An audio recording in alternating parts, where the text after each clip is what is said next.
to this, so with that being said, at 7:02, for purpose of the room's sake, Allison, can you call roll? Tubbs? Yes. Rodriguez? Yes. Shelby? Yes. Walters? Here. Cervantes? Here. Hannigan? Yes. Lyon? Yes. Okay, if we can all stand for a moment of silence and pledge allegiance.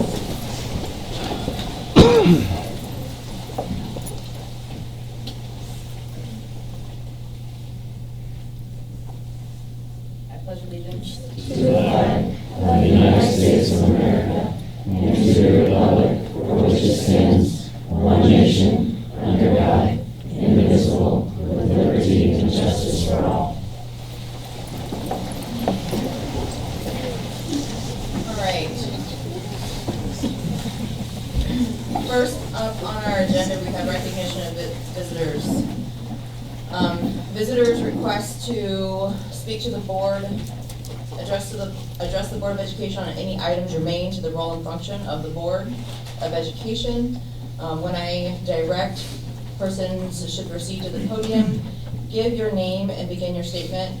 We ask that you refrain from making any personal comments regarding any specific individual and reserve the right to limit presentations to 5 minutes. First up, we have comments by Devon Urals.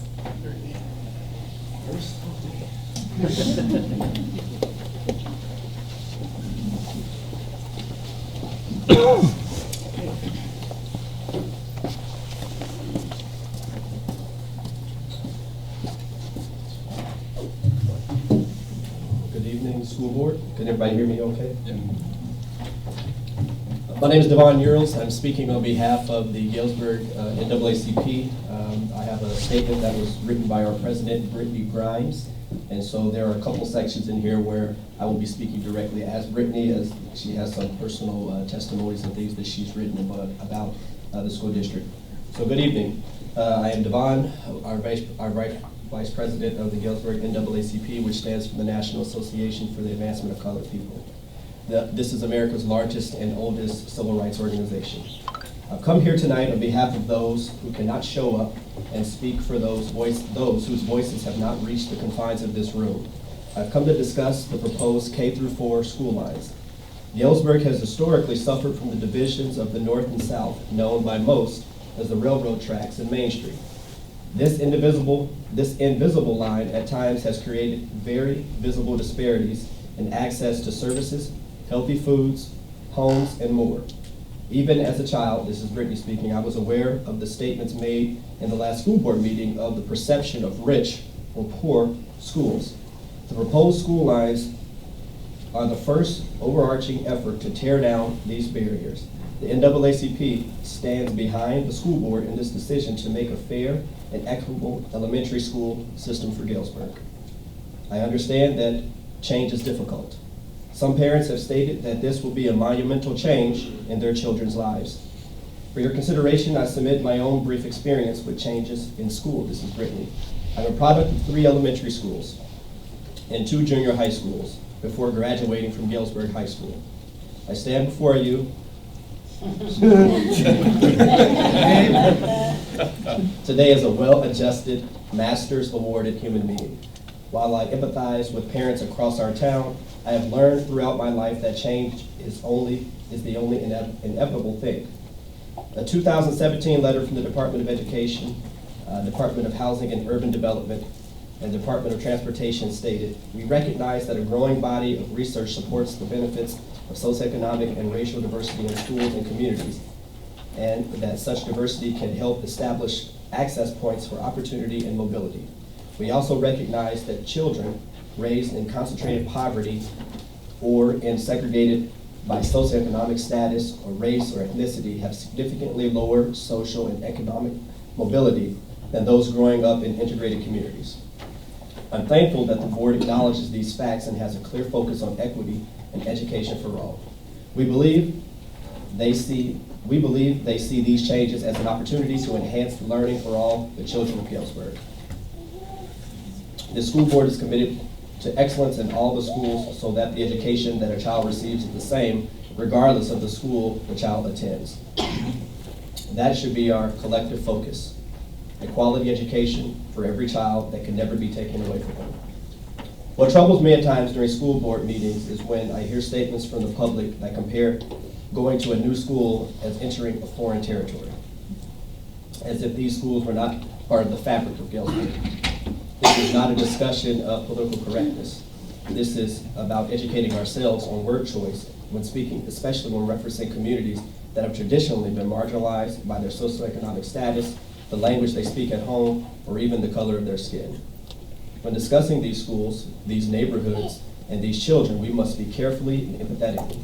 We must check our biases and recognize the destructiveness of stereotypes in order to address the historical disparities in our town. We are not ignorant of the ugliness that has stained this nation's history with busing. We are also aware that our residents from the south side of town haven't always been able or feel free or comfortable in attending school board or PTO meetings, so their concerns have not always been heard. But this change in the boundaries is one way to hear more voices and work together for the good of all of our children. The NAACP will be watching the implementation of these efforts. We want to make it clear that our focus is on education, equality, and equity for all. Thanks.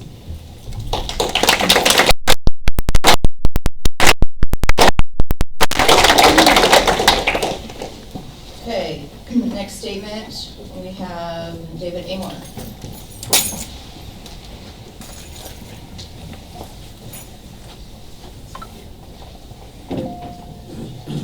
Good evening. My name is David Amor. I will be brief. I would like to commend the school board for the decisions that it is about to take in terms of the educational boundaries. I think it is clear and there is ample research that has been done. I think my friend Jim Jacobs has shared some of this with you, that an integrated and more diverse environment for students will be beneficial to all students. This is something that will not be done at an educational cost. And I think this is a win-win for everybody in our community, and very strongly speak in support of this. Thank you.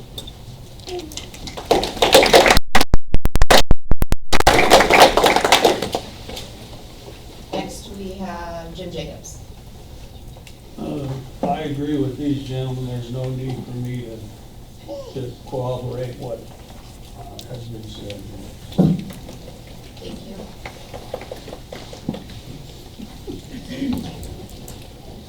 Okay, moving on to our agenda. Item 6, presentations to the board. First up, we have student council. Okay. Hi, I'm Dakar Kelly. I'm the corresponding secretary of the GHS Student Council. So on December 3rd, we decorated school like we do every year, and those decorations will stay up until December 19th. And then through the council, we sponsored Operation Christmas Boxes through the First Baptist Church. And we were the second, we donated the second most boxes. And then throughout the school, we've done angel trees, and they're actually picked up today and will be delivered on Wednesday, hopefully. And those, we chose the children through foster homes. And then the week of finals, we are doing Christmas theme days, like dress-up days. So Monday is Festive Hat and Sock Day, Tuesday is Tinsel Tuesday, Wednesday is Candy Cane Wednesday, Thursday is Flannel Thursday, and Friday is Ugly Sweater Day, because that night there is a boys conference game, and the theme is also Ugly Sweater. And then we're working on swirl theme days also. As I said at the last meeting, our theme is Emerald City, like from the Wizard of Oz. So we're sending out a Google form to students for them to vote and suggest ideas for those. Any questions for student council? I think she's the record for being here the most times in a row. Thank you. All right, next we have, I'll ask Russ Rob to come to the podium for recognition of our LMEA participants. Illinois Music Educators Association. Yes, I'm Russell Robb. I serve your district fine arts coordinator.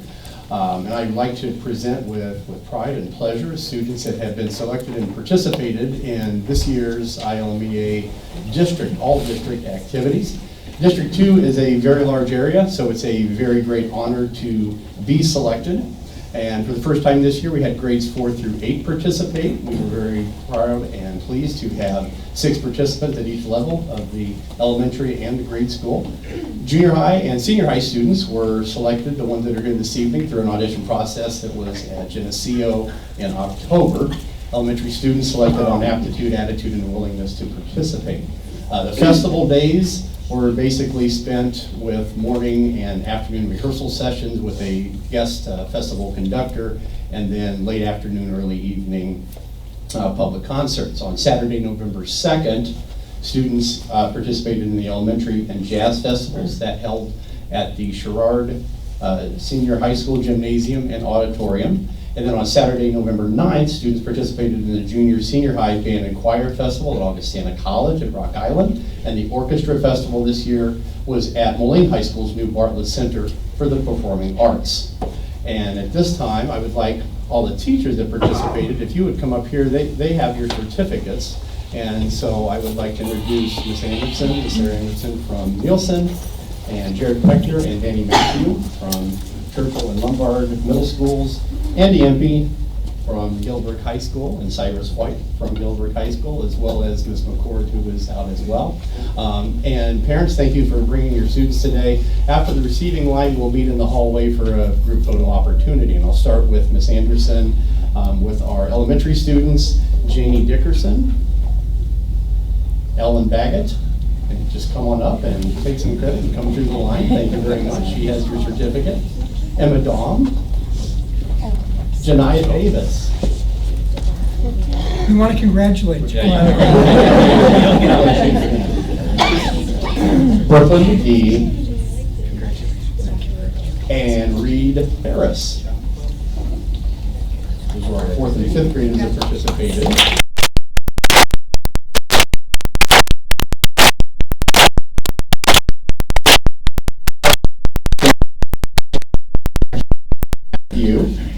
Faith English, Tristan Hunt, Isabella Olivia Still, Maya Spears, and Lexi Waganis, and Alice Green.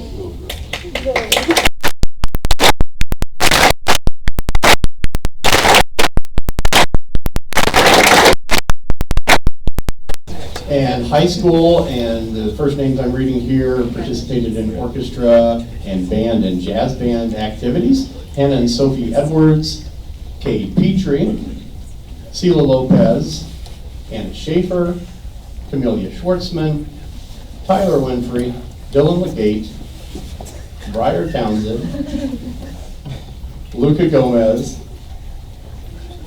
Kate Petrie, also with jazz band, Olivia Pennant. Another one too. And those are band, orchestra, and jazz band participants.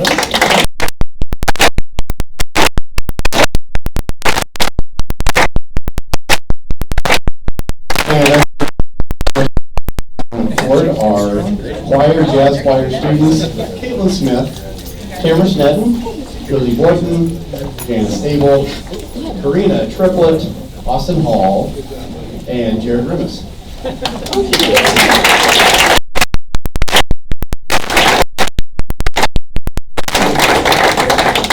And again, guys, after you go through the line, we'll All right.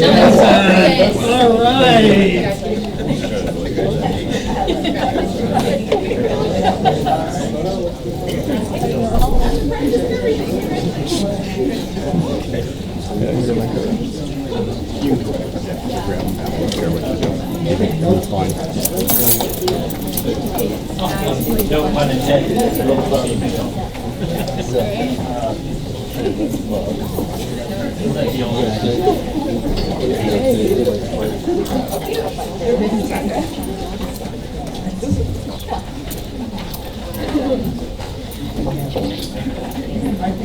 Yeah, maybe I'm already changed. Alright. Next up for presentations, we have Nick Young. Oh, Yep. They're waiting. I like Come on, it. boys.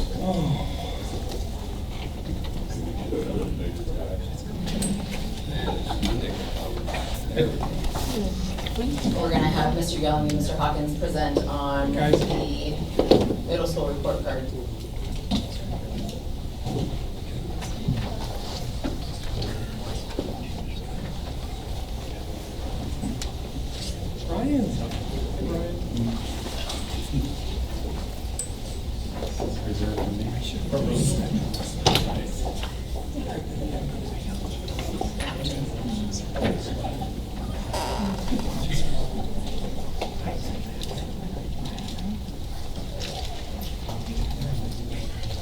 Good evening. I'm Nick Young. I'm the middle school principal at Lombard. This is Tom Hawkins over at Churchill Junior High. I'm used to people doing mass exodus when I get ready to speak, so very comfortable. So we're here to talk today about some of the designations that have been bestowed upon our schools. This is an annual designation that the state gives all Title I schools in the state of Illinois. It's a fairly new accountability system, and there's some different criteria, essentially, that they grade you on throughout your school, and it covers several demographics. These are the indicators and associated weights that each school is evaluated on. So I'll give you a second to look through those. You can see that the biggest ones there are your growth. So that's an important one. That's 25% both for ELA and math. The ELPT is your English language proficiency test. So we have a few of those students in some of our buildings, and those numbers are growing. Yeah, the chronic absenteeism is also a big one you'll notice in both of our schools.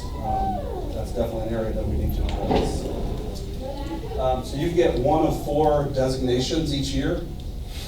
This year is our second year receiving designations. This year Lombard was in the underperforming category. So you'll see there that that's a school that has either one or more subgroups that are performing below the level of all students in the lowest 5% in the state. Churchill is also in the underperforming category as well. In order to be in the commendable or exemplary, you have to be above the lowest 5% in all your subgroups. And we'll get into that a little bit more. Specifically at both schools, these are the 2 areas where we did not meet the expectations of the state.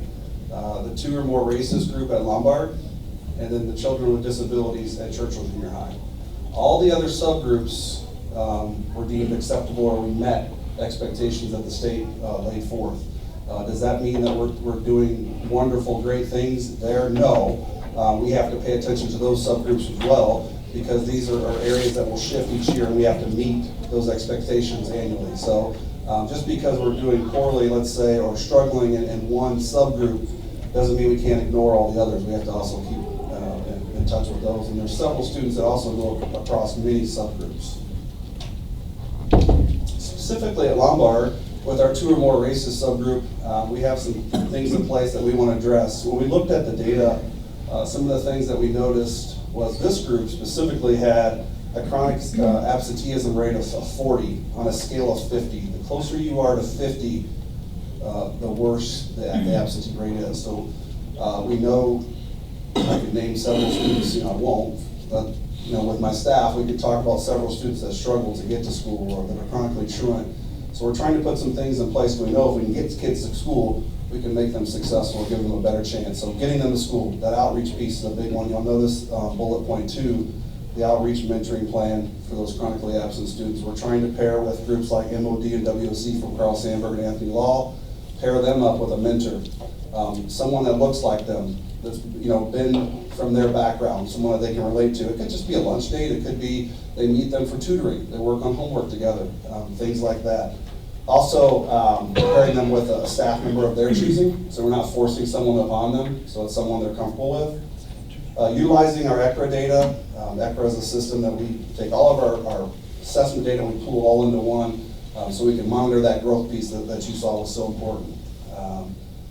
Also, classroom management. We have a lot of disruptions at times in middle school. So looking and giving our teachers tools to be successful, we're looking at this program, Safe and Civil Schools Training, and I'm sure Mrs. Sprague will have more information at a later time for you on that. And then also just looking at new classroom instructional practices and options. We know that, you know, the factory setting of classroom working from bell to bell is not what works for these children now. So it's trying to find what's right, specifically for our boys. Our boys are movers and shakers and putting things in place for our males. So I'll turn it over a little bit to Tom because I'm talking a lot. Thank you, Nick. Once again, Churchill, this is the second year that Churchill has been rated as underperforming with the children with disabilities category. And once again, that is students that are covered under the IDEA and Section 504. So our action plans moving forward, you know, continue to provide the intensive service minutes to our qualifying students that we currently do. And also, use of instructional strategies that increase student engagement. You know, Nick spoke to that a little bit. I think that sometimes we need to move beyond what was traditional as far as instructional strategies, and hopefully we can utilize our instructional coaches in finding new ways to increase student engagement. And, you know, Nick made a great point, especially with our boys. Analyzing trends in discipline referral data for our students with disabilities. Right now, we're doing that. We started from day one with that at Churchill. We house both of our site-based ED programs inside the school. We have even started, when our teachers report classroom referral, we also make sure that they mark on there, on the referral, whether or not that student is from an ED classroom.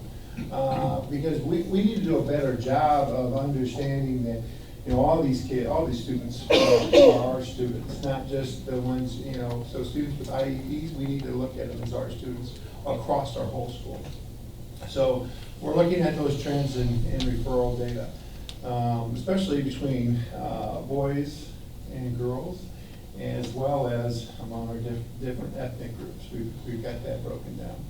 As Nick mentioned, we're going to also utilize outreach and mentoring to these students, to these groups, and set attendance goals and celebrations for these students. We have a list of, as he mentioned, I could look right at a list. We have students, and be considered chronically truant. A student has to miss 10% of the school year. Well, that's 17 days. And we have some students that are well over 17 right now. So we need to get in a mentoring program with those students and try to figure out, hey, why is it you're not wanting to come to school? Now, some of these days, of course, are days that are due to suspension, and at times are for the safety of the other students in school were needed. But, you know, we need to find out at other times why certain students aren't coming to school. And we have some opportunities to try to bridge that gap with those students. So looking ahead, you know, we're right, it's a continual process. Right now we're in the identifying and planning phases, and we have to move quickly into the take action. And so we'll start, we're starting right now, we're already meeting with some of our students at both schools. And then assess where we're at, and then continue trying to revamp and help our students and try to help them get to school.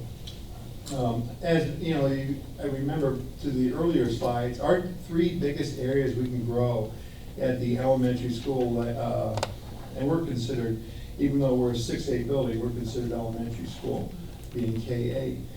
The three biggest areas that we can make movement are in ELA growth, math growth, and chronic absenteeism. So those are also three areas in each one of these groups that there's a much needed area of improvement. So as you can see, we plan to update you at the April board meeting with our progress. Any questions? Yes. Is there any parent engagement with these students also? You say you're meeting with the students. Are you having any parent engagement? Yes. Also? Yeah, we're reaching out with them. You know, the other thing is that part of our school improvement plan is, for all of our schools, is the creation of a parent engagement policy. I will be first to admit that we need to do a better job in that area of trying to figure out ways to make our schools feel more welcome to some of our parents, because that's needed.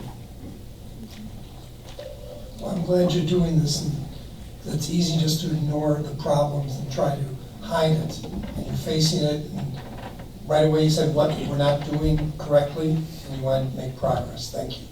Well, we appreciate the fact that you're having us break down the data the way you are, because what that has done is really opened up and allowed us to see areas where we're also falling short on all our groups.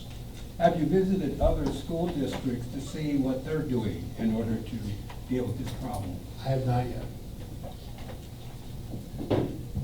I think something else to keep in mind is that in year one for Churchill, we also sent 4 individuals to be trained on co-teaching, which is a measure of providing students with disabilities or even just other concerns. Maybe it's an English language learner that just needs more access to the general curriculum, providing students that opportunity. If I'm a special education student, but I might be reading at a level that's lower than that, I'm still getting access to general curriculum with supports in place that are engaging and they're effective and impacting.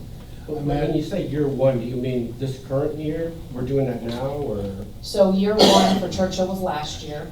So they were given the initial monies. So what we did was we partnered with the ROE and were able to train those teachers, but then we provided a training in the fall for our teachers. We had 60 people participate in that training to become co-teaching trained.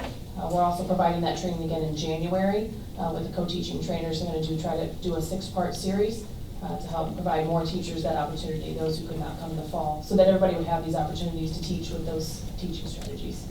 So when those last year was the first year, so. Last year was a planning year for church. Churchill only. Okay, so the test results that we're seeing now would be reflective of that program?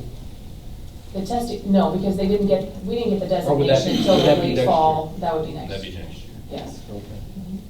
I might Good add, question. I might add that one thing that when we made our phone call to the state and we were speaking to a representative from the Illinois State Board of Education, she noticed our district in general, how we had calculated attendance.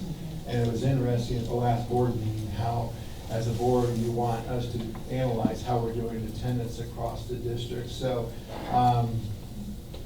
hopefully there can be some uniformity there. Can I ask you, one of you gentlemen, to go back? Okay, I want to look at the action steps for both of your.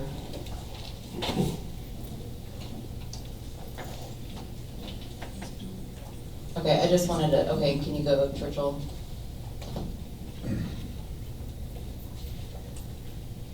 So, I appreciate the focus on the student-centered focus. And I see some elements of it in some of the action items. I think we've talked about this before, whether at this table or in other rooms.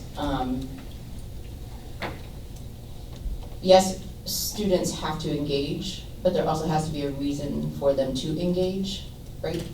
And so I just want to make sure that there are professional development strategies along with this, and that with the data that you're analyzing, you're also looking at the ways in which you can support particular educators if needed in the work that they're doing differently in the classroom. Because at the end of the day, right, these students are between the ages of 11 and 14. And so while it is their responsibility, right, this is their job, so to say, they're also in an environment that they may not feel comfortable in, or they may not feel supported in, et cetera. And there's, and you're getting at some of that with some of the questions or mentoring things that you're having and asking them. But I just want to make sure that the focus just isn't always on the student, but it's also on what our faculty and staff can do and what they need to do that better in changing demographics and changing learning styles, et cetera. Okay, any other questions? All right, thank you. Thank you. All right, next up we have Ms. Springer, who is gonna give us instructional coaches. We have a bunch of them in the audience with us Yes. today. They're actually going to present for you. Oh.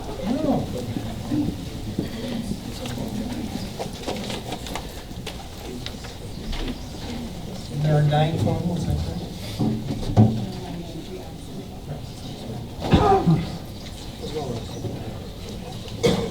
Hi, thank you for inviting us to present today. And I'm Carrie Kaburski. I'm one of the instructional coaches.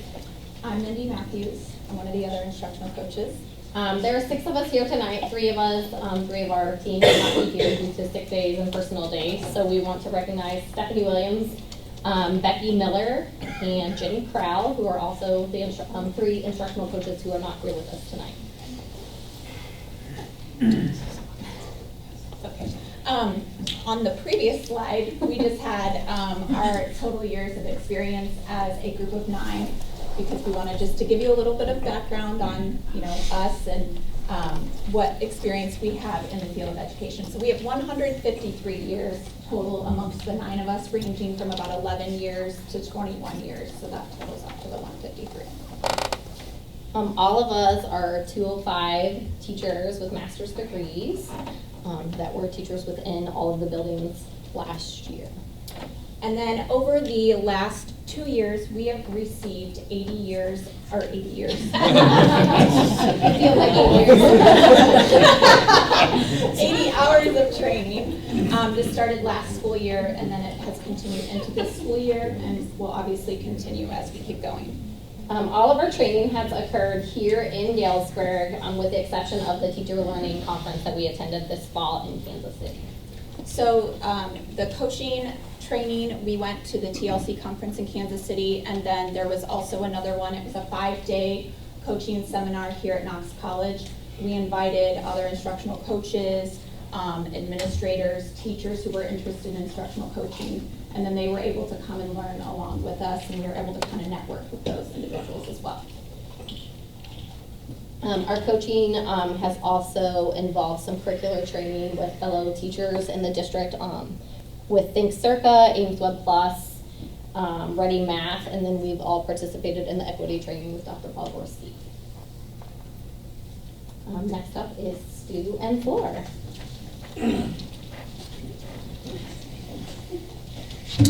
Hi, I don't know that I need this, I'm a really loud person.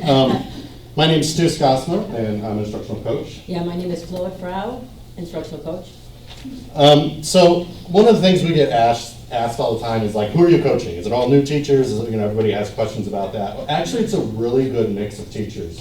We're very happy with the amount of teachers, veteran and new, and all different subject areas and different schools that have come and asked to be coached. So we're seeing all kinds of teachers with all different experience levels and all different kinds of needs and wants that they're getting out of coaching. So we're really happy with that. It's been really awesome. And we also have, you can go ahead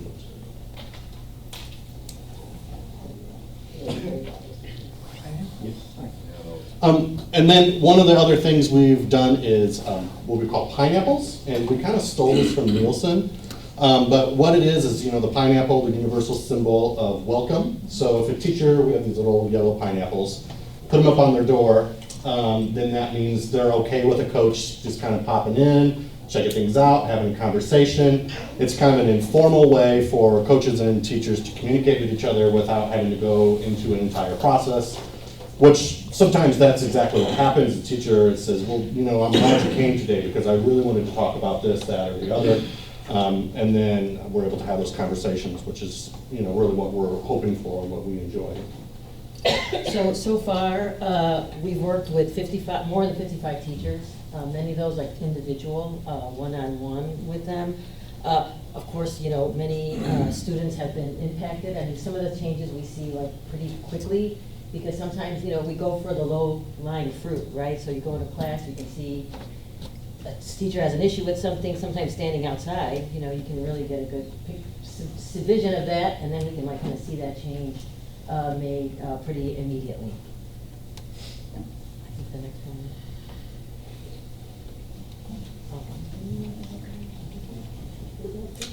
All right, sorry.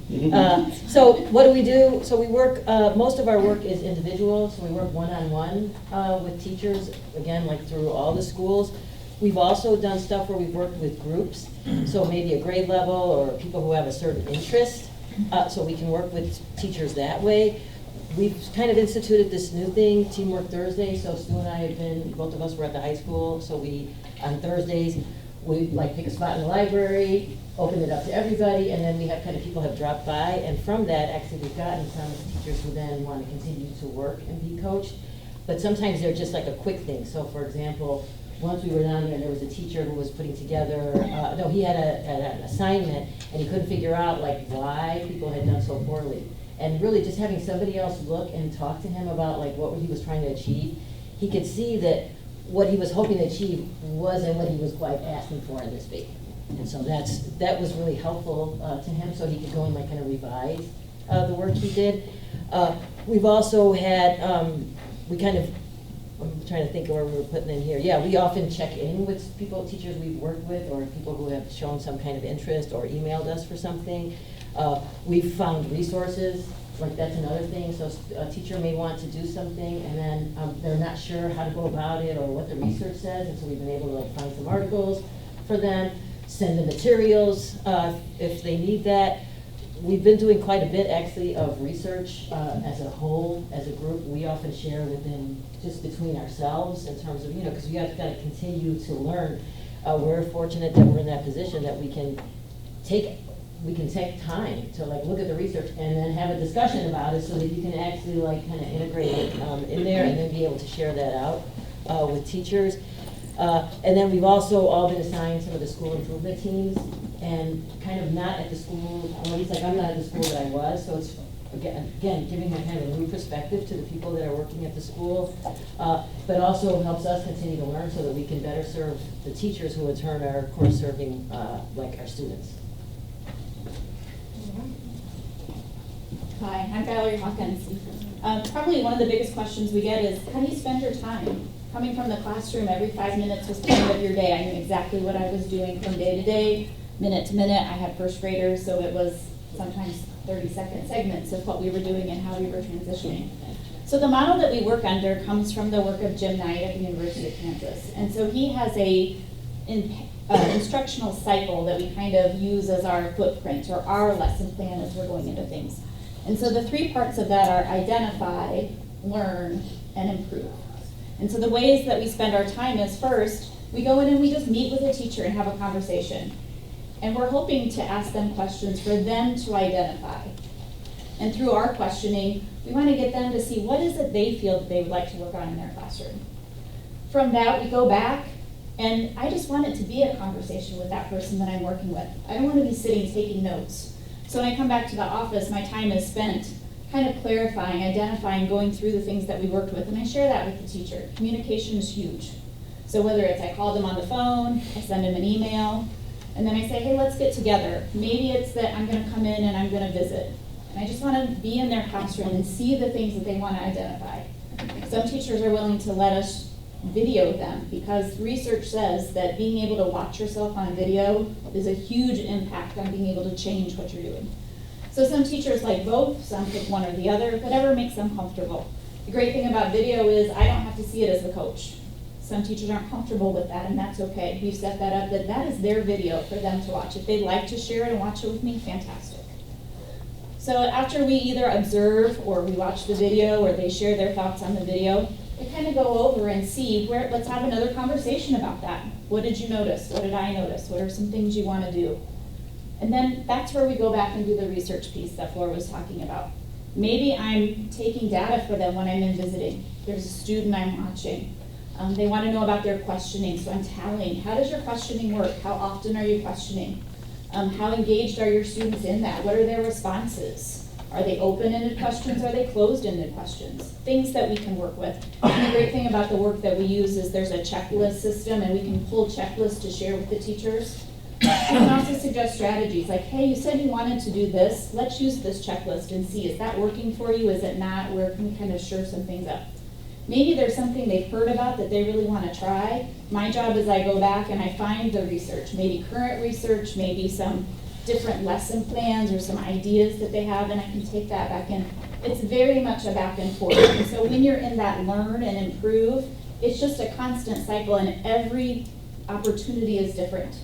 Some cycles last again and again and again. Some are really quick because it's a really short goal that that teacher has. All right, I'm Jared Bruning, and I guess I'll just say up front, I said this before, I'm basically an instructional coach just to reach the bald and bearded teachers, because there seems to be several of us. Dr. Aspen knows what I'm talking about. But I'm kind of, I guess, quote unquote, the technology instructional coach. And so a lot of what I do is, it's really scary for a teacher to try a new technology tool in the classroom, because it's like they don't know what's going to fail and what to do if it fails. And so sometimes I go into a classroom and I can just simply kind of be with that teacher to help them get that technology tool incorporated. And so I guess one cool thing I've got here, and I guess the link didn't link up here on the presentation, I've created a little website that actually highlights some of the cool things that teachers are doing with technology right now in the district. And so hopefully if you get a chance to go back and look at this presentation, the link will be there, and you'll be able to see some of these really neat things that teachers are doing, because there's teachers doing podcasts, there's all kinds of cool like video things, there's some really cool stuff with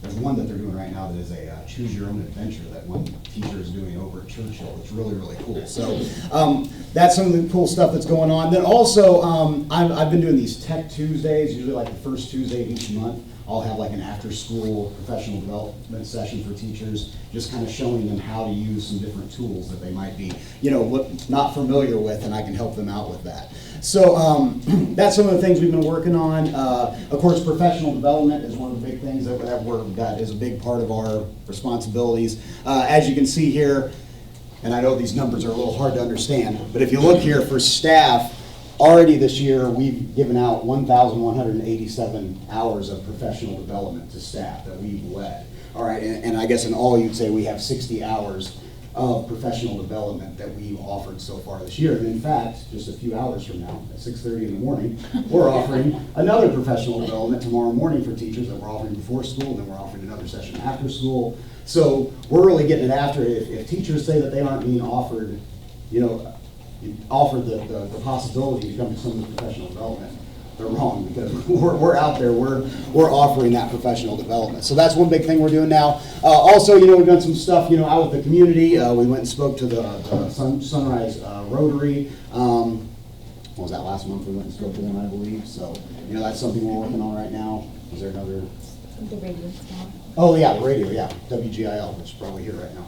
WGIL, we're going to be on them next week, talking about what we're doing as instructional coaches. So we've included in our presentation, if you want to go, but we don't want to read them to you, we've asked some teachers who we've worked with, would they be willing to tell us about their experience to share with you? And so when you open it up, we have 2 different slides of just some testimonials. We shortened them because some of them wrote all sorts of great things. I think some of our friends even sent some to the board office staff of, hey, here's how it's going, which we love, hearing what works for them. So I hope you'll take some time to read that. Kind of the last part is what our next steps are. It doesn't stop here. So we are going to continue. So through the month of December, we have what we're calling Deep Dive December. As Jared mentioned, tomorrow starts our first one on Deep Dive into classroom management. That came out of the fact that Mrs. Springer sent out a survey to staff asking them, what kinds of professional development would you like to see happen? And so we have 3 offerings. One is classroom management. That seems to be a hot topic. The second one is deep dive into math instruction. And then the last one that we're going to offer this month is reading and writing across the curriculum. We'll continue to be a part of the January 6th Institute that comes up as soon as we come back after winter break. And then we're planning what our PD sessions are going to be throughout second semester already to get going. So it's really great to have staff saying this is what we'd like to see, and we're trying to respond to that by doing research. What does current research say in some of those areas? We also have plans to meet with other instructional coaches from other districts. We're trying to network, whether that's through webinars, whether that's through emails, whether that's contact, just what's working in your district, what can we utilize in our district. Any questions that the board has for us? What's being offered at 6:30 tomorrow morning? Classroom management. And where are you doing that? The 6:30 sessions are at Galesburg High School. We also have offerings at 7 o'clock in the morning here for those that are available, and then at 3:45 again here tomorrow afternoon. So we're trying to meet staff members of what would work for them. And we kind of ran into a little snag where tutoring happens after school, Monday through Thursday in one or multiple buildings. And so after school PD we found was really difficult. So we asked staff what are some other times that you would come. And some said they were willing to come before school. So for December, we're trying 3 sessions on 3 different days on 3 different topics. And we have some staff that have signed up for all 3 sessions in December.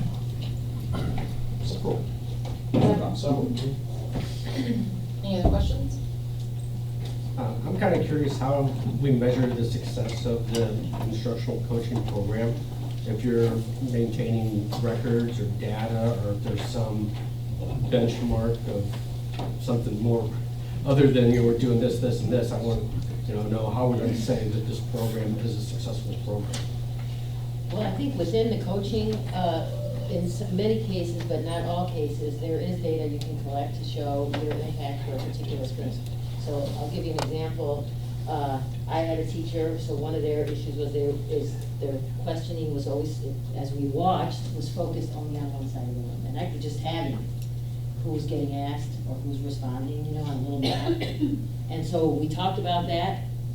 So the teacher then maybe had to make a conscious effort to address this way, right? And I, again, sitting there and tabulating. And then over time, so I'll come back later and see, like, have they sustained this? So there's that kind, and I'm not sure if that's quite hard enough for you. But a lot of the stuff. I just know we're investing a lot in this program, and I want to make sure we're getting a good return on our investment. And I'd like to see a means that we can measure the success of the program to justify. Right. So the research on instructional coaching will say that if you implement it poorly, you should have an effect size of 0.7 on the standard deviation. So you should be able to move students to the right on a achievement scale by at least 0.7 of the standard deviation, even if you don't implement it very well. And if you implement it well, you should be moving over 2 standard deviations. So the way we intend to measure this success ultimately is through increased student achievement. So what we need to look at is how did, and obviously we need to monitor how many hours of professional development and look at it from that way. We don't want to know what teachers got, the professional development. What we need to know is that it was kind of pushed out throughout the district, okay, so that we can have at least an assumption that we know that every building was affected by this. So then you look at what were the historic levels of student achievement in those buildings over a period of time, and then what was the same period of time after it. We should see increased student achievement, and we should be able to measure that through the standard deviation format of looking at, okay, how much did they really improve based on prior and post. And how soon would that be, like next year's data? We can definitely look at a year, and then what we would do then is, so we go another year, we look at 2 years prior and 2 years post, and then 3 years, 3, 4, just keep going that way so that we can see that the impact has been. As long as we stay with the program and we do similar activities each year, we can have a reasonable assumption that we are doing what the research says we're supposed to do, so that the impact is what statistically it says it's supposed to be. One of the things I think of personally with that question for myself is, if teachers are engaged in instructional coaching and it really moves the needle for them, they're going to tell other teachers.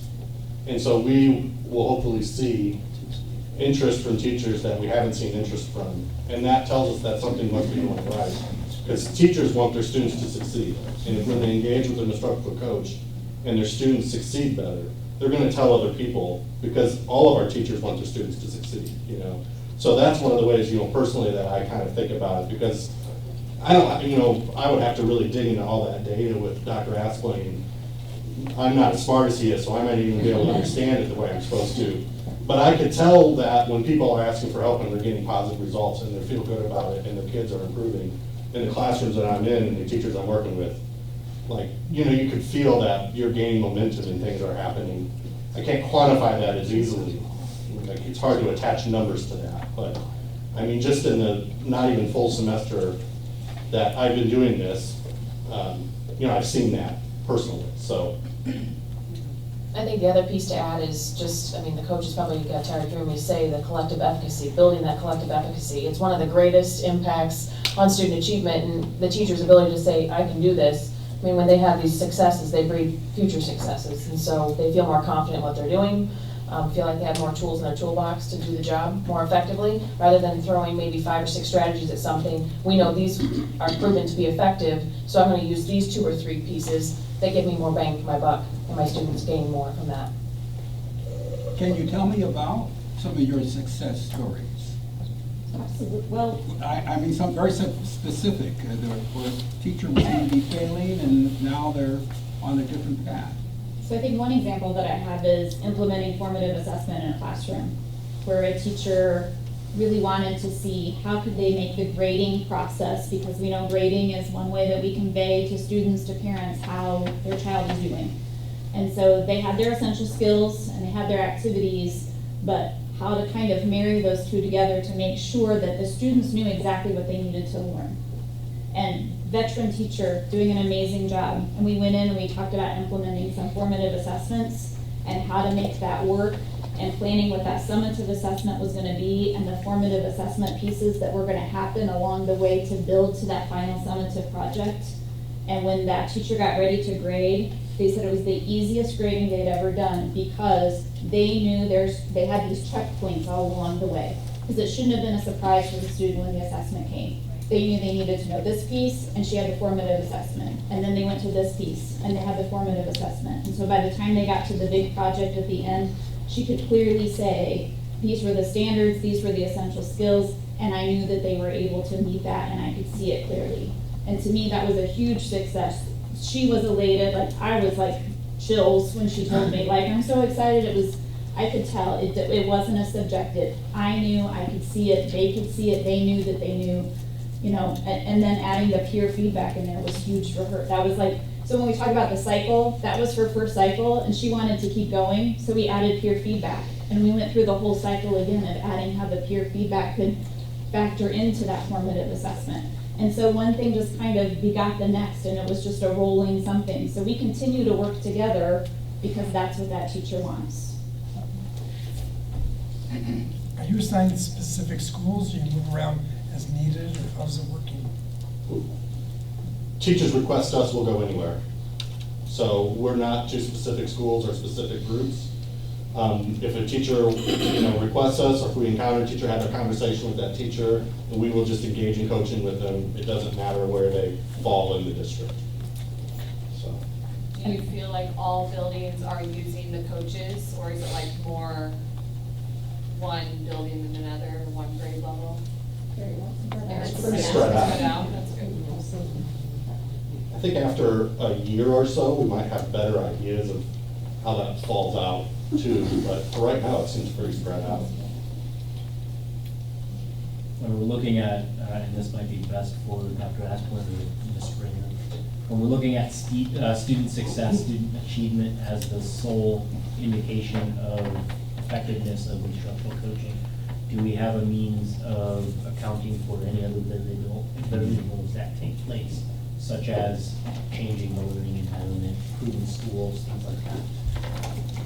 We're going to have, obviously, with the building shakeups, whatever they may end up being, we're going to have that variable that's involved in there. And so I think the most important thing to show is that student achievement continues to go up, and that we know through the number of hours that we're providing professional development that teachers are getting a lot of training that we feel is needed, and it's at that level from their peers. And as long as we see continued student achievement improvement each year, I believe that we can feel that the program is doing what it's supposed to do. But you're absolutely right. Looking at it from next year to this year to next year, there's going to be a lot of other intervening factors. I still believe student achievement will go up, but there definitely are other intervening factors where I have to truthfully say we can't necessarily 100% say it's this versus that, because we're changing so many other things. So it'll be a lot easier to make that statement in year 3 rather than in year 2. Thank you.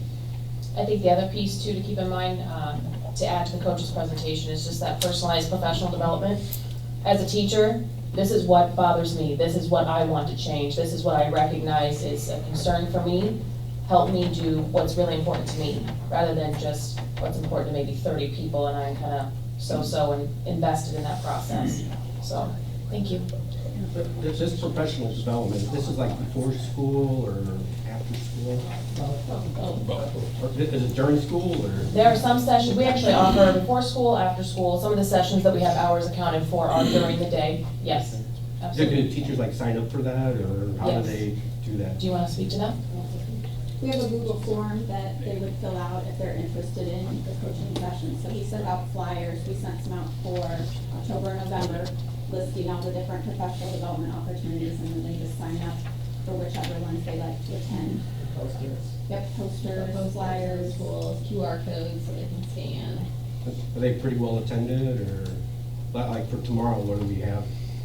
You have 20, We right? probably got 20, 10 for the morning, 10 for after school. So that's like all extra work that the teachers are doing just to. Yes. Yes. just to- Yep. And then the great thing about it is they get that hour PD credit towards their recertification. So, I mean, it's kind of a win-win for them to come, you know, we're helping them to get their recertification on top of, we're helping you out in your classroom as well. I guess that's That is a big deal, getting those hours, because it can be difficult. Well, that's another thing I'll point out, those hours that we have, that 1,187 hours, those are just the teachers that actually filled out the evaluation to get their PD credit, because some teachers already have all the hours they need, and they're still coming to get more training. And so there's more hours than actually that number reflects that teachers have come for. So we're keeping records of that as well too, the ones that, attendance records, so we know. Absolutely. Yes. Yes, that's required. Well, thank you very much. Thank you very much. Thank you.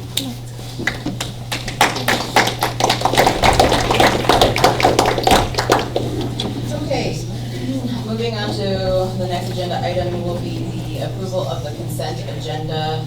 Do I have a motion to approve? So moved. Second. Are there any items on the consent agenda that anyone would like removed? Allison? Rodriguez?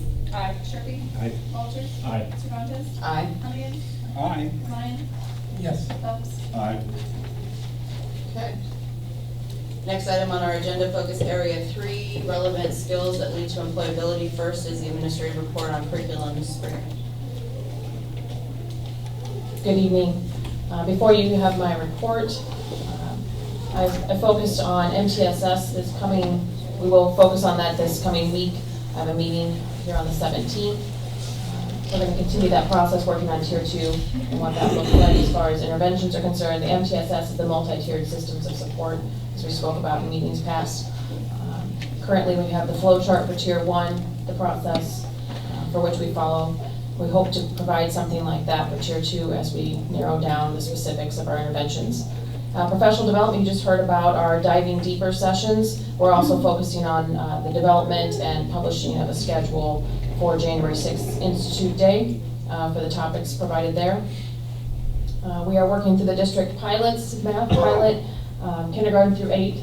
We are just now finishing our winter benchmark through Ready Math. This week it will be over on the 6th here on Friday.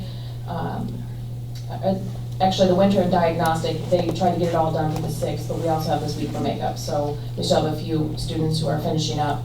I've already gotten really positive feedback. In fact, Mrs. Golden emailed me right away with how excited she was for the progress from her students. I'm seeing that from a lot of teachers. The feedback, the immediate feedback from teachers has been really positive. We're meeting for Amplify Science with the 6th through 8th grade teachers. We have a meeting planned for January 7th. They are working on their second unit in the pilot. The equity leadership team met on November 19th for an all-day equity leadership team meeting. I've just been speaking with Dr. Gorski today as well, and we're going to be looking into one of the members of his team helping us develop an equity plan for District 205, so that's already in the works.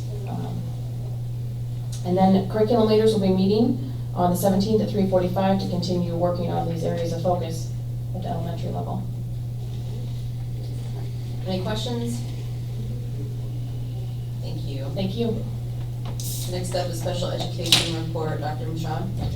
So in my report, we do have a psychologist that hopefully you'll be hiring tonight that will be on board for next year. No, let me see a head shake, no. That will put us at 2 for next year, which is a step up. I did interview an intern, and it's promising, but she can't give an answer till March. So in March, I'll know if she'll accept an intern position with us. We do also have some training planned for January 6th in special ed. We will be having someone come in to speak of the legal ramifications of everything going on with restraint and seclusion, so that our staff will be up to date on the most current things going on. Be informed on what happens with that, because that's been a topic. We have a presentation sometime in the near future on what we're doing to meet those guidelines. Yes, can do that. Right now, I do know that it's the emergency rules are in place, that they backed off on a couple of things. Supposedly this week, the proposed final rules will be out, posted out for the 30-day, where people can have input to those rules, so that then they can be finalized to go to JCAR. The absolute final rules should come out in April, but we're going to try to get some training on what's the impact and what do we need to do as a district to make sure we're legally continuing to follow proper procedure. But I would be glad to give you kind of an update on where we are, how many rooms we have, how we're handling students and things like that. And just so everybody understands that if you read the ProPublica or Chicago Tribune, this all emanated from some, I will say, horrific things that were going on in some schools that were nowhere near here. And at no time ever did we engage in any of those behaviors, nor would we ever. We don't need laws for that. But we are concerned that there might be a little bit of a pendulum swing too far in the other direction. We're a little concerned because sometimes it is appropriate to restrain a child because that child can harm themselves or other children. And so, we want to make sure that people understand, one, we have never done the things that are in there, nor would we ever. But we are also, and Dr. Rashad is leading on this, actively trying to make our legislators understand that you can't just immediately swing in the other direction and say, okay, you may never restrain a child, because that's just not common sense. If you've spent any time in a school and seen sometimes there are some children who do need restraint.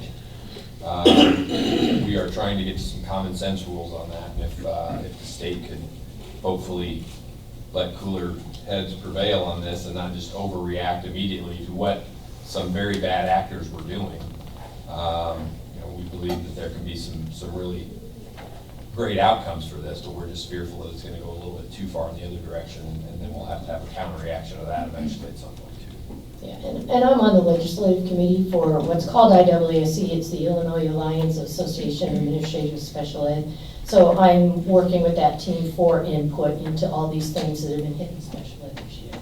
One bit of good news is the governor finally lifted his pen and signed, so that we can now have all right, who's doing it? They're still here. So we can now have paraprofessionals take the state test to become licensed again, so we can begin to hire them. So we have been contacting all the paras we have hanging out there to say, get down there, get your appointments, take the test. That is a good sign. The other good sign too is that the governor did sign into law that the requirement to provide parents a copy of all documentation 3 days prior to the IEP or evaluation meeting has now been put on hold till July 1. So we're going to relook at some of the requirements that were packed into that bill and try to get some things changed. Again, like Dr. Asplund said, a few districts, when parents requested, were refusing to provide that documentation. Anytime in this district a parent has said they want something prior to the meeting, we have always come forth and given them a draft of whatever we have. So, but that's all I have. How many students are enrolled in special ed in District 205? As of today, we have 698 students enrolled in special ed and 10 students that fall under what's called non-proportionate share. They're private school students, so they attend Galesburg Christian or Costa, but under the part of my grant, we're required to do those timely, meaningful consultation meetings I do to address what services, and we typically provide speech services to those students. Are we adequately staffed for those 700 students? I am adequately staffed, not all my staff are fully qualified. And? And I need subs when staff are sick on Fridays and Mondays. And this is a statewide issue, not just a Galesburg tool. Oh, no.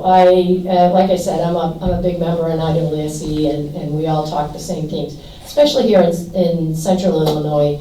I think that in communicating with Western Illinois University, the amount of teachers that they're pushing out every year has decreased dramatically, and the number of special ed teachers coming is even lower. And I mean, that's our bread and butter for this area. I mean, to try to get somebody from Chicago or Eastern Illinois or Northern, I mean, it's tough to draw them down here. And so we really rely on that Western, and they haven't had the numbers. Okay, thank you. Next up, board members, any questions or comments about the building reports?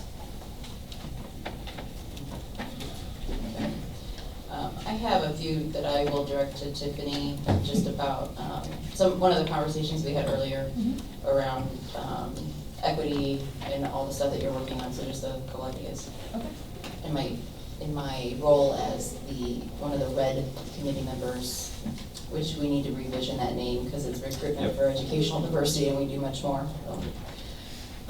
Next, truancy discussion. Thank you. So at your table there, you'll see due to some unforeseen absences in the central office, we didn't get as far as I would want to, but I do want to show you at least the start of a couple of things. Last month, you asked me to come back and maybe find some emergent trends for what we found with truancy or absences in general. And we have definitely found out a few things, just in a cursory look so far. So what you see here in front of you, and we've labeled them there by building, and you can see we put enrollment numbers on there, so you've got some relative comparisons. There's a couple of trends that emerge very quickly. One, Mr. Hawkins brought it up in his presentation, is that we do not standardize how we define what an absence is in this district. And so we've already begun some preliminary discussions on making sure that happens. There are some things that we can change within our buildings that could allow for us to have much more accurate attendance reporting. It would cause us to spend a little bit of money, but it's probably in the end worth it. To give you an idea of what some of that would be at the 5th through 12th grade level, we can put scanners in the room so teachers don't have to take attendance, which would be great for instructional time saved, but everybody has to carry an ID. So it has a barcode on it, and you can just go in with a scanner and just check yourself in. And so we can get down to the minute of how many minutes children are missed in school. So if you miss the first 10 minutes of block 1 at the GHS, that doesn't mean you're absent for 80 minutes, it means you're absent for 10. So it's getting much more accurate attendance reporting in terms of how much we're missing, because we are actually penalizing ourselves in terms of data reporting on how we calculate absences, because we overstate how much absences are occurring because of how we report it. So that's one thing. And another is that you'll see on here, if you look really quickly, we need to very much standardize on our Skyward reporting on how we categorize, thank you, absences. And I'm not going to read them for you, you can see here, but just because we don't have it up on the screen, so for people that are in the audience, if you just look at the very first page in Galesburg High School, this is for last year's data, by the way, so this is all of last year. I was going to say, this is already this year. No. Okay. This is all of last year, so we could use a whole year to kind of compare. And so you can see ill, parent excused, and no absence reason are the biggest reasons there at GHS, but then let's skip ahead a couple pages and go to Steele. And you can see that ill, parent excused is really big, and then unexcused tardies only is the next, and doesn't even appear on some of the other ones. So I mean, you can just start to see. And then I gave you just a for instance. This is just GHS, which has North in it, by the way. and we've left out any identifying factors. But you can just start to see, when we talk about chronic truants, and this is just the list from Galesburg High School last year, you can start to see, and just for you folks out there that don't know, it's 12 pages long. And it identifies by certain demographic characteristics. You can start to see, one student in particular, a 9th grader last year, was present 99 days and had 24 excused absences and 47 unexcused absences. So they were absent 41% of the time. We got another student down there that's the same thing, but they weren't here enrolled the whole year.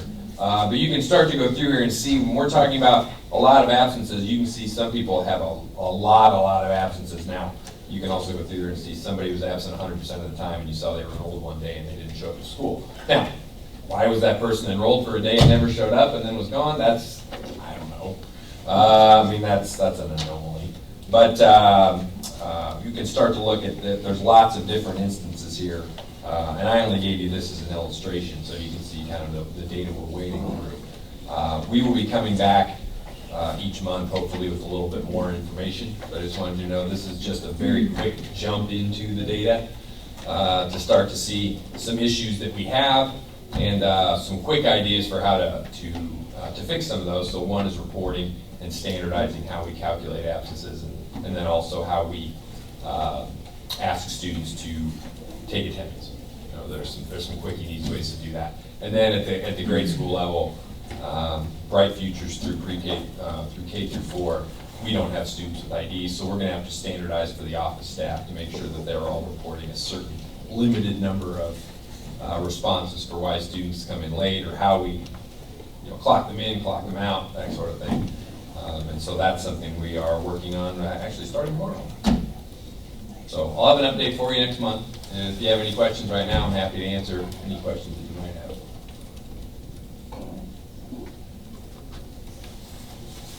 Look at it. Yeah, please look at it. Yeah, we'll keep at it every month. Thank you. That's a lot of information. Yeah.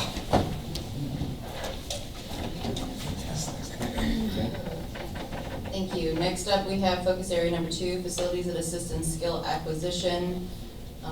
Everybody received the enrollment report. Anybody have questions? I had one question concerning, it's more to do with the high school. Every month we see numbers going up and down. But I was kind of curious how many of those, particularly at the high school, and I guess even more particularly the seniors, maybe even juniors that are at the high school, why they are leaving. I see numbers going up and down. Are they dropping out? Are they graduating early? Are they transferring to other schools? I think that's something that might help us a little bit if we knew where they're going. What we can do in maybe January, might take till February. We can definitely meet out or parse out who graduated early, and we can do some transfers out. So we can try to get some better information for you, or all of you. Second semester, so we can see how that works, at least for this year. To see, because we will have, I don't know, Jeff, do you have any idea yet how many early grads you're going to have first semester? No. I do have Andrea keeping a spreadsheet where people are going when they leave our district. So I can get that data to you, whether it's going to be locally or 60 or out of state. Right, that's great. That'd be good information. We are keeping that data for you guys because I knew that would be something. I believe last year we had, I think it was 24 early grads, somewhere in that number. I mean, it was in the 20s. And likewise, dropout numbers. Yeah. Because I think those are the ones that if we could reach out to them. Right. Well, and this is a universal, not a GHS specific. We can give numbers of kids that transferred to other schools. Now, if they went to Rays and then never showed up, we're not going to know that. So, we can only talk about if they transferred to another school, we don't really know what happened to them after that. So the ones that we would call dropouts would be ones that just left that we don't have a transfer document to, just to be fair. Okay. Any other questions? Okay. Next up, building study committees, Ms. Ham. Actually, Building grounds meeting? Yes. Building grounds committee met today, and we had representatives from Russell. First of all, in the agenda, those people that go through after the 200 pages of financial stuff, there's some pictures and some timeline sheets that talk about it, which I found very helpful. So anyone who wants to know the targets for the construction projects, it's in there in the agenda. Well buried, but it is there. Well, the topics of discussion, say in the buildings ground, to move forward in the buildings, were what to do in the commons, the auditorium, and the fine arts facilities in our remodeled secondary campus, whatever, which became another topic of discussion, what to call it at some point, and likely to be happening. Discussion on what to do and possibilities for the area vocational center relocation, so those purposes can be repurposed. A possible site for life skills transition program, so they can practice life skills in a real setting. Then we had some change orders discussions, which are on the agenda for this meeting. And then Brian, according to this, had a meeting today at Galesburg High School, which I hope went well. Went late, I assume. Here tomorrow, too. Yeah. Sorry. Who's making the report? And he's here again tomorrow, too. So that was That's what I said. I heard it somewhere. Yeah. Okay. Any questions? Thank you. Next up, focus area number 3, responding to the changing needs of our community. First up, do I have a motion to consider approval? Oh wait, this is one of the ones that we didn't. Do Okay, you want so. to let me take the bullet, President? Okay, well, I will say that items A, C, E, and J are on our agenda for approval. However, due to timing of need for these decisions to be made and due to the aforementioned illnesses in the central office, decisions were made prior to this meeting. So now I will let Dr. Aslam explain. Thank you. Well, first of all, so there's a threshold that has been established for change orders, and if they don't reach that threshold, we can make those decisions in the central office. I've been designated to be able to do that, and so because of an unexpected absence by me last week, the agenda didn't get amended because I could go ahead and make those decisions. So I apologize for any confusion on that, but yeah, items A, C, E, and J don't really need to be voted on. As a matter of fact, A, C, and E have already been acted on, and J will actually be acted upon under Personnel B. So, in all transparency, that's what we're doing. That's why you be short. Okay. Thank you. So next up, item B, consider approval of lumbar change order request for sanitary sewer. Do I have a motion? So move. Second. Ms. Ham? I'm actually gonna turn this over to Lee Marlowe from Russell Construction. Yeah, so this change order is for the sanitary sewer. Go up to the microphone. Right. No one's ever going to hear it. Thank you. All right, this change order is for sanitary sewer at Lombard. The current design for the addition had utilizing an existing sanitary sewer line that was shown in the documents. Through investigation, from and tie in those, that is an older sewer line that ran to the old Zephyr Dome and has since collapsed and is not usable. So this is to put a new sanitary, PVC sanitary sewer line into, from the addition to the manhole, instead of tying into the one that is not usable now. Because we're firm believers in having sanitary sewers. Any questions? Now, does the kitchen feed into this, or is that feed into the existing one? I believe the new kitchen grease trap will feed into this line. Okay. So the existing grease trap is getting replaced with a new one that meets the size requirements by the local authorities. Yeah, the sanitary district. And they have a, I believe in Galesburg, they have a specific minimum threshold, and so we're updating that sanitary, or that grease injector to meet with those requirements. Yes, yes, I'm familiar. You should see the size of the oven cover in my building on campus due to some of those requirements. Any other questions? Allison? Sharpie? Aye. Walters? Aye. Cervantes? Aye. Hennigan? Aye. Lyon? Yes. Phillips? Aye. Rodriguez? Aye. Okay, next, I have a motion to consider approval of the King Elementary bid package 2. So moved. Second. All right. All right, so we had bid opening for King Elementary bid package 2 on the 26th, right before Thanksgiving. Had good turnout. Received bids in all categories except for one, and that was epoxy flooring. We'll go out for rebid on epoxy flooring likely in January when we bid on the high school kitchen project. Hoping to have 2 projects that have epoxy help the bidder turn out for that one. But overall, very happy with what came in. What came in underneath the estimate and within the budget. So that's good news. So we're under budget right now on this project as well. Our recommendations, I'm going to pull that up. Could be good. Be hard. Find it. What page is it on, Allison? 8,420. 162? It's nowhere near 8,000. Starts out when. There it is. All right. So what we are recommending is that we take alternate bid number 1, which is for concrete pavement. The ad to switch to concrete pavement is $127,000 for the amount of pavement on that site. That's a very good value.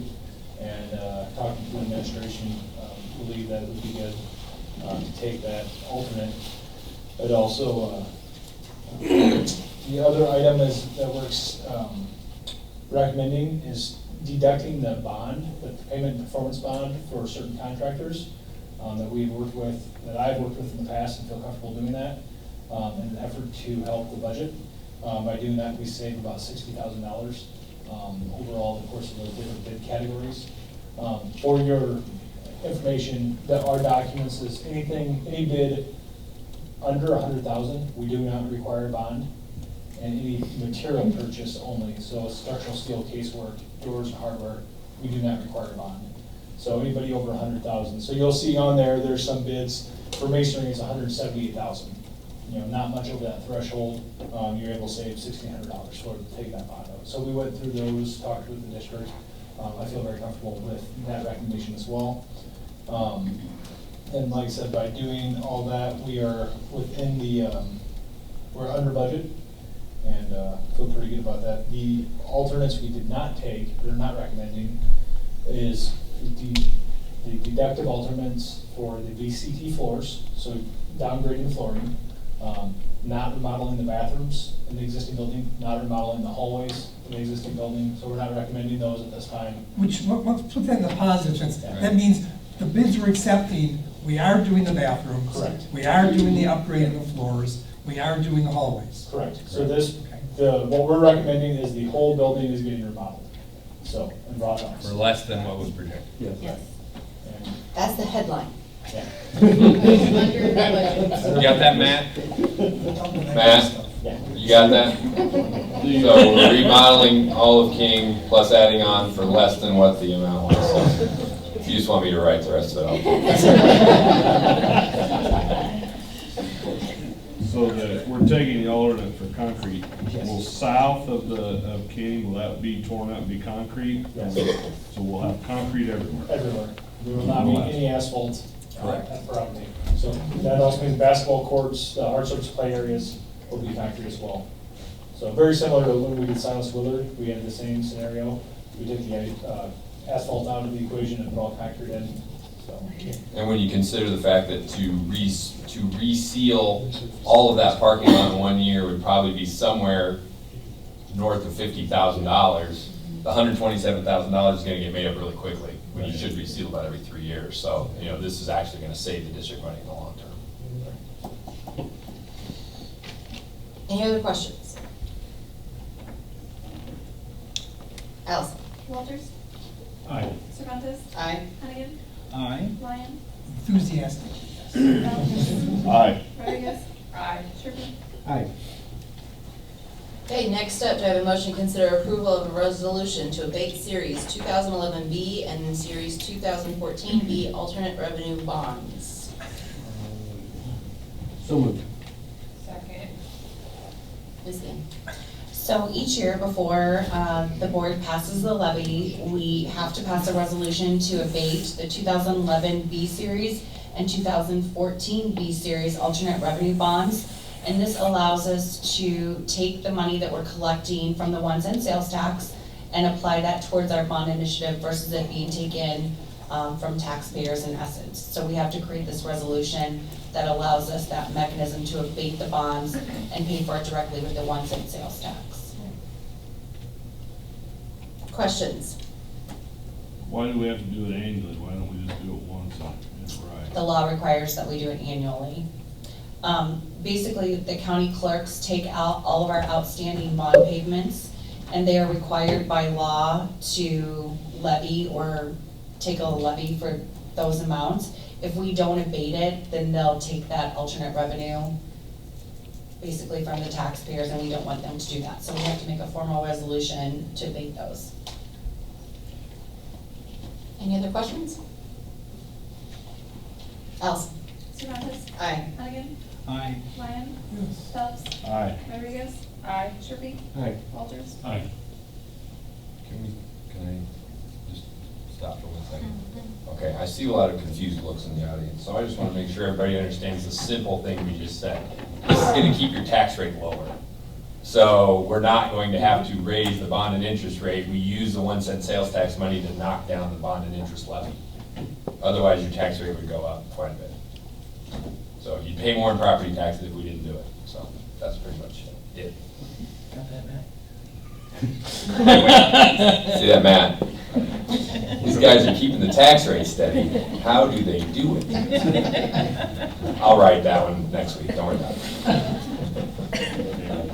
There you go. Next up, do I have a motion to consider approval of the tax? Oh, wait, yeah, no, we have to, okay. Again, item G on the agenda. We're still gonna go over the information. We're gonna go over the information, there'll be a brief discussion, but we will not be able to consider this for approval because we needed to make sure that it was in and notified to the public for a certain number of days. And again, not throwing said person to my left under the bus at all. But there's been a lot going on in the office. Immediately. So. Yeah, it's Maury's fault. So we will be actually having a special meeting to do that. But Ms. DeHaan, if you could go over the information regarding the tax levy. Absolutely. And in all fairness, it was not Dr. Asplund. So. I wasn't gonna say it, but. No, it was not Dr. Asplund. So I just want to review some of the same information that we reviewed last month. Nothing has changed. We are still looking at a $4.83 tax rate for tax year 19, same as we had for tax year 18. We're expecting about a 3% increase in our equalized assessed valuation, which is the value of all the property within our district. And we're looking at an extension, so this is not what we're asking for on our levy certificate because this is exaggerated because we asked for more not knowing exactly what the EAV is going to be until the spring. But we're expecting an extension of $21.8 million for tax year 19 revenues versus 21.2 from tax year 18. A lot of that is going into bond and interest, so. Correct. Yeah. Correct. Actually, the money that we'll be working with outside of our bond and interest funds is actually quite a bit less than we had last year, but this is something we planned for and anticipated so that we could keep the tax rate steady for the taxpayers while we're paying for this project. And we do have a scheduled date for this, though, right? To approve? Next Thursday. Yes. Okay, so any other questions? That special board meeting will be held next Thursday. All right. Next up, do I have a motion to consider the approval of the boundaries? So moved. Second. Dr. Asplund. Thank you. Back in September, we had asked for some discussion on the boundary determination. And then in October, we we looked at a scenario because the other scenarios were not workable because of overlapping boundaries. Trying to level out the socioeconomic condition of each building and to provide some rational boundaries so it didn't look like a congressional district that was gerrymandered all over the place. So we tried to use straight lines and we used streets and railroad tracks. As it turned out, that wasn't what we set out to do, but that's when we looked at it, that's what we ended up doing. And so the boundaries that we recommended then in October and November, after looking at them again and considering some things, and I will say, having met with some of the parents that would be affected by this, we are still recommending the boundaries that we had, but also I want those parents to know that we have taken their concerns into account.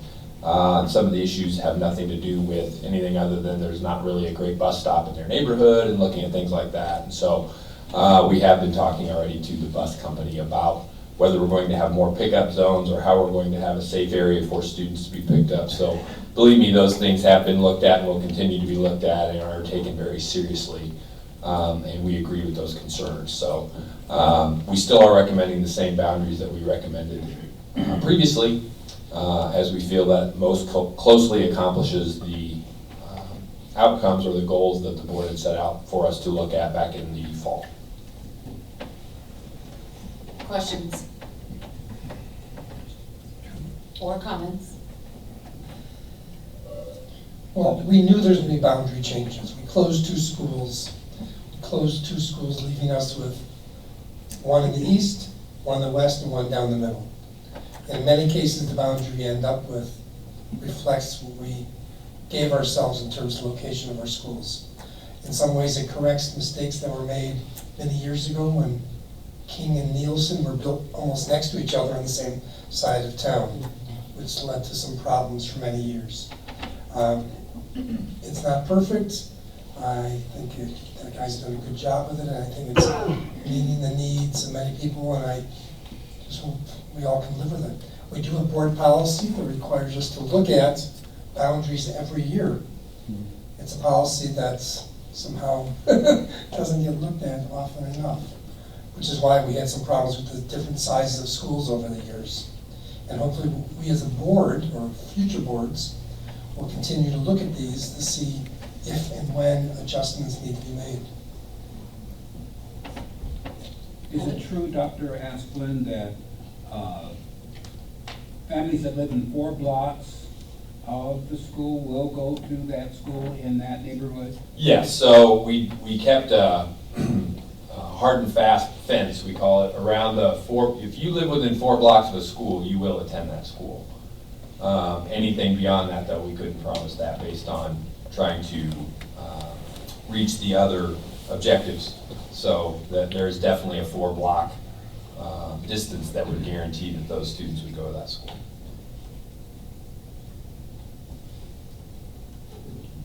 Any other questions or comments? I think one of the biggest things, and unfortunately, some of the articles about it have highlighted the kids that will be moving from Steele to Silas, Silas to Steele, 63 from Steele to Silas, 89 from Silas to Steele. But what it doesn't mention is because of those closings, we have 278 moving from Gale and 385 moving from Nielsen, so a total of 663 students that will be, as the gentleman who's no longer here from the NAACP had commented, one of the biggest concerns that parents had, was that students would be beginning anew at a completely new school. And we have that for 663 other kids. But I can sit up here comfortably knowing that they all have access to adequate resources, facilities. And like Member Lyons said, this is something that we will reevaluate again. Are we addressing some issues? More than likely, yes. Are we creating some that we don't know about? Potentially, but that's why we make these changes. We will evaluate over the course of the next 12 months and potentially have something better, or determine that, this was absolutely adequate, and it, now each school is representative of the community that it's in. Any other comments? All right, Allison? Lyon? Yes. Phelps? Aye. Rodriguez? Aye. Sharpie? Aye. Walters? Aye. Cervantes? Aye. Hannigan? Aye. Okay. Next up, the IASB Delegate Assembly Report. So as we mentioned at the previous board meeting, every year in November, there is a conference held in Chicago for school board members, superintendents, and other members of administration. It's basically kind of our opportunity for professional development. And this year, members Sherpy, Phelps, Hunnigan, Lyon, and myself attended, along with members of the administration. And I don't know if any board members that attended wanted to share a few thoughts at this time about their experience. I thought it was a very worthwhile experience, especially for someone who's a very new school board member, and the meetings I most remember was with ESL students. Also was introduced to our regional superintendents. I had no idea what they did. We had a session on collective bargaining, regional, not. I know. And I think the most interesting one that I went to was, the other interesting one I went to was on the ethics of being a school board member, what we should do and what we should not do as members of this community. So it was a very worthwhile experience for me. I will voice some of the same comments as Member Hunnigan, but one of the sessions that I attended that probably hit home and probably scared me more than anything for all of us in this room and all is this children that are victims to the apps on their phone and are the internet and are being preyed upon by the people that we judge as being good people. And I guess I would challenge everyone that's listening and in the crowd, check your children's phones. And I learned some things that when I got home that scared me. And some of these apps that we think are fair and equitable, they have vaults in them. I'm just gonna throw that out so you can all check that. So you think that there's, on the outside you're looking and your child doesn't have any issues and there's a vault within that app that they are able to store things and hide things and to pray know how to get that out of there. And that was an hour-and-a-half session that I think they could have went on all day.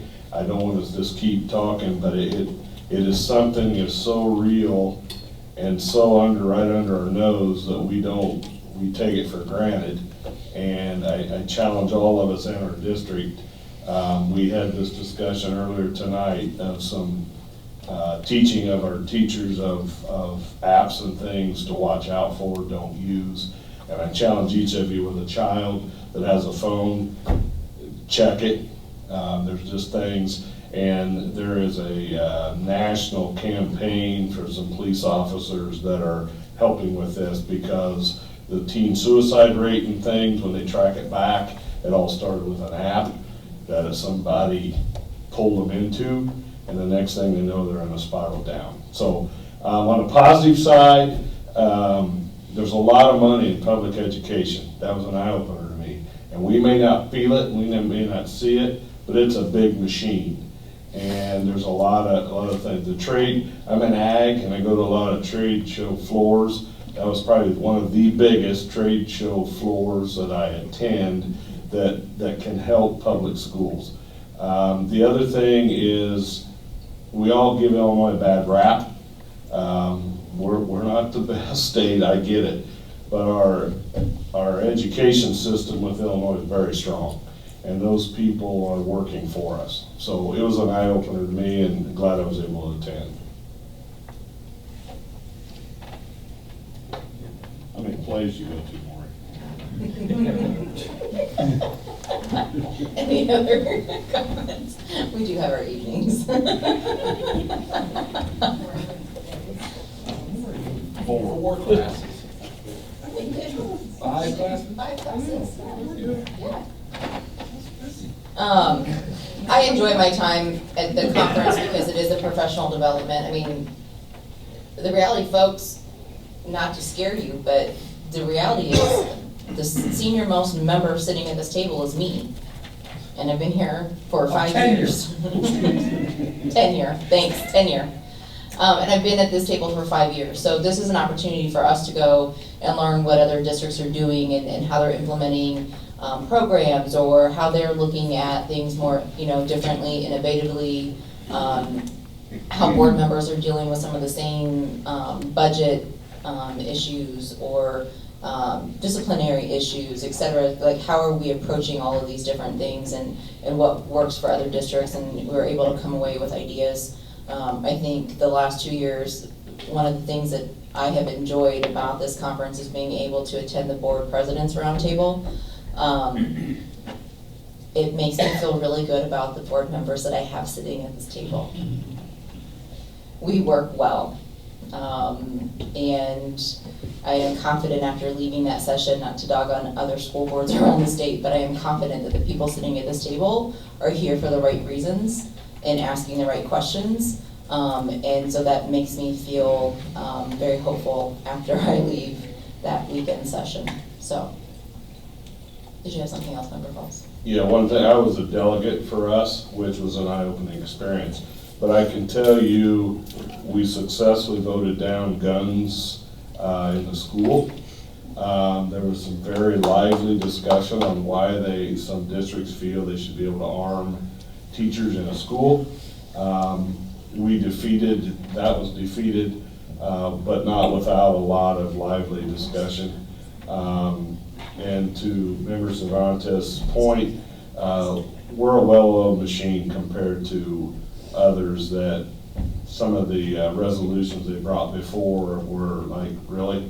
So just let us be that matter of fact. So we're okay. So. All right. Looking forward to next year already. All right. Next up, do I have a motion to consider approval of the press policies? This is the first reading. So moved. Second. Dr. Oxley. Thank you. We'll have a lot more discussion on this next time. This is one of the bigger revisions this time. There's, in the winter, I mean, it's pretty normal. I mean, after they respond to legal changes and all that stuff, this is when it kind of gets to the cycle of trying to review all those policies. So there's, next month we will definitely have to go through several of these. Luke, was there something you wanted to highlight in particular? No, I believe the School Board Association said this was their biggest update packet ever, which is largely statutory updates from the flurry of legislation that passed affecting school districts. Right. Just so you understand, and everybody in the audience, everybody here understands, but we subscribe to this policy review, and so the Illinois Association of School Boards has in-house attorneys that review policies, and if you just approve the boilerplate policies from the State Board of Education, or the Illinois Association of School Boards, I should say, those, every time a law is passed that impacts schools, they have to go through those board policies and see how we have to change them. And so the General Assembly, a lot of times, just what happens is, and this really happens more often than not, there'll be a complaint in one district, and then that legislator gets a law change that impacts 826 districts because somebody in one district got mad. And so these go through every year, and every year it seems like there's more and more changes. And the state put into law 3 years ago, or 4, anyway, not that long ago, that there would be no more unfunded mandates. And that these laws, you could not pass a law that would cause the school to spend money unless the school appropriated funds to, or unless the state appropriated funds to the schools to pay for it. So they passed that law and then proceeded to never follow it. And so we have another one this year where we're going to have a whole bunch of mandates that the schools are gonna have to do that the state doesn't fund. And so it's nice to pass a law, but then they don't really follow it, but apparently they can break their own laws. So, that's where we are. So, yeah, next month we will have, and the policy committee will be online debating these here over the next few weeks, and we'll get recommendations out to you for the January meeting. Because with every other policy, we don't pass anything until we've read it twice. You're not really approving. Well, you're approving first reading. Just saying first, it passes the first, goes to second reading, so then next month we might have some amended changes. So yeah, that's it. So you can just do an acclamation, all in favor. All in favor? Aye. Opposed? Okay, next item, personnel. Do I have a motion to consider approval of the personnel report? So moved. Second. Any questions regarding this? Allison? Rodriguez? Aye. Sherwood? Aye. Walters? Aye. Cervantes? Aye. Hannigan? Aye. Lyon? Yes. Phelps? Aye. Okay. Next up, do I have a motion to consider the approval of transfer resolution for employee number 899138? So moved. Second. Questions? Allison? Sherby? Aye. Walters? Aye. Cervantes? Aye. Hannigan? Aye. Lyon? Yes. Phelps? Aye. Rodriguez? Aye. Okay, next up, grievance update. Dr. Aspel. I'm so excited. We don't have any grievances. Yeah, they've all been resolved. Yay. All right. Next, we have a report on FOIA requests. Dr. Aspel. We had two. We had Smart Procure requesting all purchasing records from September 4th this year to now. Why, I don't know. I don't know. That's who it was. That's who asked for it. I don't know why. And then we also received one today from Tri-City Building and Construction Trades Council requesting the power purchase agreement with Clean Energy Design Group, which we forwarded to them today. So we complied with both FOIA requests. Why would they ask for that information? I'm guessing it's because Clean Energy Design Group used Wilcox Electric out of Bloomington, who is non-union. But they paid prevailing wage. They did pay prevailing wage. That's my guess. That doesn't mean I'm right. Okay, next item on the board. If you can believe it. It's before 9 o'clock. Comments by members of the Board of Education. Member Walters. None. Member Rodriguez. I'm gonna talk about the instructional coaches. At first, I was kind of, what do they do? Why, sorry. What do they do? Why are we hiring them? Why are we taking them out of the classroom kind of thing? And I'm happy with what they have presented us. I'm kind of blown away, I guess, at what's been going on with all the training hours that they're providing for the teachers, or the training hours that they've taken and gone away out of their own personal lives to go do just for this new job, and kind of like out on the whim, is it gonna work? I'm excited to see what they have to present to us in the spring too, to see how it's gone this year. With the boundaries, I will say that I appreciate people backing us up on this. It's not easy to decide this. Now that all the teacher assignments have been out for next year, a lot of your students' teachers will be also moving with your students. So they will not be in a place where they don't know anybody. A lot of teachers are transferring as well. A lot of kids are transferring, your neighborhood kids are transferring with them as well, so that will be easier on them. It's not going to be a foreign language to them. I think that's all I got. Member Sherb. I don't have any comments. Member Hannigan. Well, I just wish John Asplin's wife a speedy recovery. We're definitely on your side during this ordeal that you're going through right now. Member Phelps. I would just say on the boundaries, work with us. These weren't taken lightly. And like I said last meeting, we could have 20 different boundaries and there'd be some people agree and disagree. I think you can all see by what we approved tonight for King what's coming at Steele, what's coming at the high school. We're gonna have some of the best schools in the state. I could tell you when we were in Chicago and you would talk to other school districts and you told them what you were doing, they were in awe that you have that much going on at the same time. And I can tell you, I wish when I was going through school, I had air conditioning, and I had, I mean, just think about it. We had stone and tablet, but we got through it, and rode the horse to school. But it'll be good, and none of this comes without some pain and change.